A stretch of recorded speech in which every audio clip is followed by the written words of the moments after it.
అందరికీ స్వాగతం, సుస్వాగతం. రమ్య గోల్డ్ ఛానల్లోకి మీ అందరికీ స్వాగతం, శుభాకాంక్షలు. ఈ వీడియో మీరు తప్పకుండా చూడవలసిన వీడియో. ఎందుకు? గడిచిన వీడియోలో మనం డబ్బు గురించి మాట్లాడాం. సంపాదించే డబ్బు, అదుపు చేయలేని డబ్బు ఎందుకు అప్పులు అవుతున్నాయి. అయితే మీ జీతం నెలసరి ఆదాయము ఎంత ఉంది? కామెంట్ చేయండి. మీ జీతము నెలసరిగా ఉన్న ఆదాయము ఎంత వస్తుంది? 5,000 వస్తుందా? 10,000 వస్తుందా? 15,000 వస్తుందా? 20,000 వస్తుందా? 25,000 వస్తుందా? 50,000 వస్తుందా?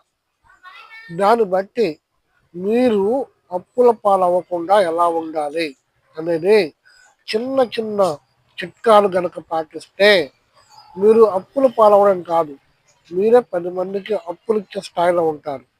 ఎలా? మీ జీతము ఎంత వస్తుంది, మీరు ఎంత ఖర్చు పెడుతున్నారు? ఒక చిన్న పేపర్ తీసుకొని దాని మీద మీరు రాయండి. నా నెలసరి ఆదాయం నెలకి 15,000. ఒకవేళ ఇల్లు అద్దె అయితే ఇంటి అద్దె ఎంత అనేది ఒక చిన్న లెక్క రాసుకుంటే మీకు ఎంత ఖర్చు అవుతుంది, ఎంత మిగులుతుంది, ఎంత అయిపోతుంది అనేది మీకు ఒక క్లారిటీ వస్తుంది.